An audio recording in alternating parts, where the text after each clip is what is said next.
आर्यन खान मामला एक बार फिर सुर्खियों में छा गया है। अक्टूबर में एनसीबी की छापेमारी में आर्यन खान ड्रग्स मामले में फंस गए थे। उनकी गिरफ्तारी को लेकर जमकर राजनीति हुई। एनसीबी की ओर से लगातार ये दावा किया जाता रहा कि आर्यन के खिलाफ उनके पास गवाह भी हैं और सबूत भी। सिर्फ आर्यन खान ही नहीं, और भी लोगों के खिलाफ एनसीबी ने सबूत होने का दावा किया। आज इस मामले में एनसीबी की ओर से चार्जशीट दाखिल की गई है। तो क्या है एनसीबी की चार्जशीट में, देखिए ये रिपोर्ट। शाहरुख खान के बेटे आर्यन खान को क्या जानबूझकर फंसाया गया? किसी बड़ी साजिश का शिकार हुए आर्यन खान? और सबसे अहम सवाल, किसी दूसरे मामले को दबाने के लिए जानबूझकर इस मामले को हाईलाइट किया गया था? ये सवाल आज उठाए जा रहे हैं, क्योंकि एनसीबी रिपोर्ट में जो सामने आया है उसके बाद इन सवालों का उठना लाजमी है। ऐसा इसलिए क्योंकि एनसीबी की चार्जशीट में आर्यन खान का नाम ही नहीं है, उन्हें क्लीन चिट दे दी गई है। जिस मामले में आर्यन खान को जेल भेजा गया उसमें उनके खिलाफ कोई आरोप ही नहीं है। एनसीबी की चार्जशीट ने सभी को हैरान कर दिया है और सोचने पर मजबूर कर दिया है कि एनसीबी जिस आर्यन खान की जमानत तक का विरोध कर रही थी उसे आज क्लीन चिट दे दी, जिसे देखकर कहा जा सकता है कि इस मामले को मुद्दा बनाकर उस वक्त के सबसे गंभीर और बड़े मुद्दे को दबाने की कोशिश की गई थी। और वो मामला था लखीमपुर खीरी में शांतिपूर्ण ढंग से प्रदर्शन कर रहे किसानों पर गाड़ी चढ़ाने का मामला। ज्ञात हो कि 3 अक्टूबर को उत्तर प्रदेश के लखीमपुर खीरी में देश के गृह राज्य मंत्री के बेटे की गाड़ी शांतिपूर्ण ढंग से प्रदर्शन करने वाले किसानों पर चढ़ा दी गई थी,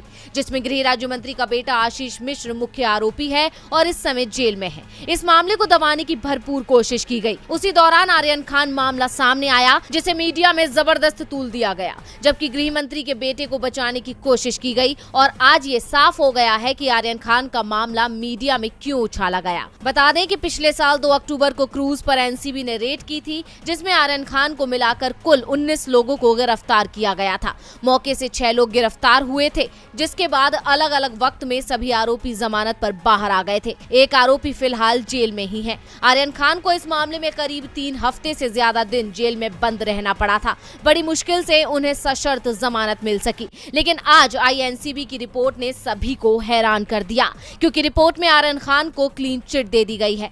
बता दें कि एनडीपीएस कोर्ट में शुक्रवार को नारकोटिक्स कंट्रोल ब्यूरो यानी एनसीबी ने आर्यन खान के खिलाफ चार्जशीट पेश की। दाखिल चार्जशीट में आर्यन खान का नाम शामिल नहीं था। आर्यन के खिलाफ ड्रग्स केस में कोई सबूत नहीं मिले। ऐसे में सवाल उठता है कि अगर कोई सबूत मिला ही नहीं था तो आर्यन को जेल में क्यों रखा गया था।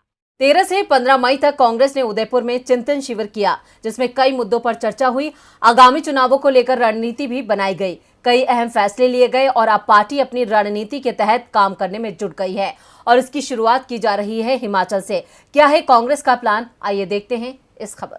पिछले कुछ सालों में कांग्रेस चुनावों में भले ही संतुष्टिजनक प्रदर्शन नहीं कर पाई है, लेकिन आगामी चुनावों के लिए पार्टी ने अभी से अपनी कमर कस ली है और इसकी तैयारियों में पार्टी अभी से जुट गई है। हालांकि पार्टी का पूरा फोकस 2024 लोकसभा पर है, लेकिन जीत के सफर की शुरुआत विधानसभा चुनावों से करनी पड़ेगी, ये पार्टी भली भांति समझ चुकी है, जिसके चलते इस साल के आखिर में होने वाले विधानसभा चुनाव के लिए भी कांग्रेस ने कमर कस ली है। इसका एक बड़ा कारण अभी हाल ही में हुआ पार्टी का 3 दिवसीय चिंतन शिविर भी है, क्योंकि इस चुनाव के नतीजे ही बताएंगे कि चिंतन शिविर कितना सफल रहा।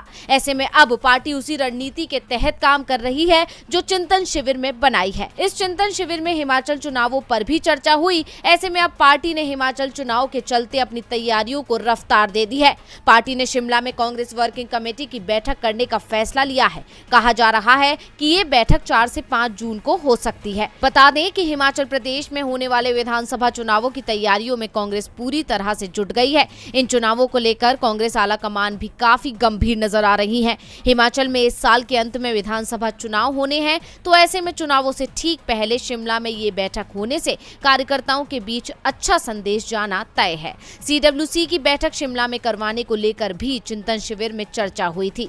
गौरतलब है कि हिमाचल में सत्ताधारी बीजेपी की स्थिति कमजोर नजर आ रही है। पेपर लीक मामला, महंगाई, बेरोजगारी जैसे मुद्दों पर सरकार घिरी हुई है। उपचुनावों में इसका परिणाम देखने को मिला भी था, जब कांग्रेस ने बीजेपी को पछाड़ दिया था। ऐसे में कांग्रेस इस बाजी को अपने हाथ से निकलने नहीं देना।